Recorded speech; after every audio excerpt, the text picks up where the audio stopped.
25 ফেব্রুয়ারিকে জাতীয় শহীদ সেনা দিবস ঘোষণা করেছে সরকার।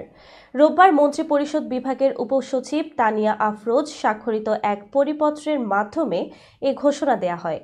এই পরিপত্রে বলা হয়, সরকার প্রতি বছর 25 ফেব্রুয়ারি জাতীয় শহীদ সেনা দিবস হিসেবে ঘোষণা করেছে এবং এই তারিখকে জাতীয় শহীদ সেনা দিবস সরকারি ছুটি ব্যতীত হিসেবে পালনের নিমিত্ত জাতীয় ও আন্তর্জাতিক দিবস পালন সংক্রান্ত মন্ত্রিপরিষদ বিভাগের 11 অক্টোবর 2024 তারিখের পরিপত্রের গ শ্রেণীভুক্ত দিবস হিসেবে অন্তর্ভুক্তকরণের সিদ্ধান্ত গ্রহণ করেছে। এই সিদ্ধান্ত যথাযথভাবে প্রতিপালনের জন্য সংশ্লিষ্ট সব মন্ত্রণালয়, বিভাগ, সংস্থাকে নির্দেশক্রমে অনুরোধ করা হলো। উল্লেখ্য, 2009 সালের 25 ফেব্রুয়ারি রাজধানীর পিলখানা হত্যাকাণ্ডে 57 সেনা কর্মকর্তা সহ 74 জন নিহত হন। এই দিনটি রাষ্ট্রীয়ভাবে পালনের জন্য জাতীয় শহীদ সেনা দিবস ঘোষণা দিয়ে প্রজ্ঞাপন জারির সিদ্ধান্ত নিয়েছে সরকার।